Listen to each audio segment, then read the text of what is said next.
Quinta corsa dall'Arcoveggio, confronto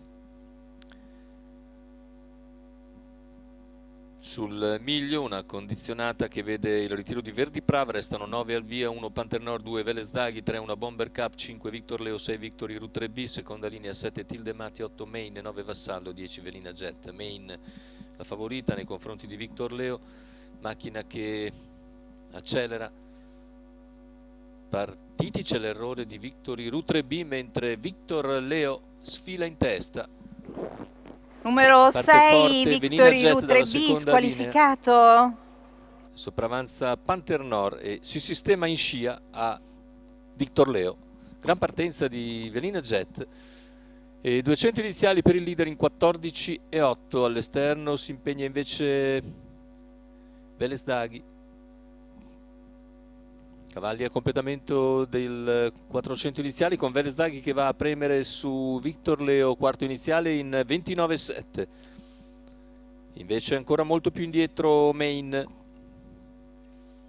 Insiste Veles Daghi su Victor Leo, i due seguiti da Velina Jet e Panther Nord, poi Tilde Mati. 600 che se ne vanno in 44,7. In vantaggio Victor Leo, Veles Daghi si è adeguato all'esterno, alla corda c'è Velina Jet, ora percorsi esterne anche una Bomber Cup, mentre Main è ancora in coda. Intanto il giro in un minuto appena abbondante, insiste Veles Daghi ora a lato del battistrada. E cavalli al completamento del chilometro, percorso in 1,15 e mezzo. Sempre leader Victor Leo nei confronti di Velina Jet, all'esterno Veles Daghi, ora prova a venire via Main a 500 dalla conclusione.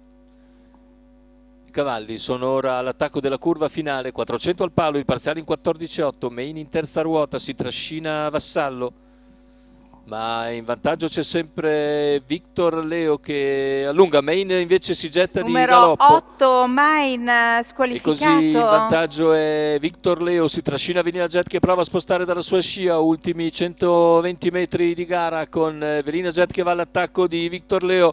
Victor Leo un po' in difficoltà nel finale, Velina Jet in grado di passare e battere Victor Leo, mentre per il terzo emerge Vassallo a centropista. 1,15 netto con 30 secco a chiudere, la vittoria per Velina Jet e Patrizio Baldi che costruisce il successo con una gran partenza dalla seconda fila, va direttamente in schiena a Victor Leo e lo piega nettamente nel finale. 2 minuti netti, 1,15 per Velina Jet, Patrizio Baldi in sediolo, Riccardo Pestatini al training, la quota di 10,06 al totalizzatore.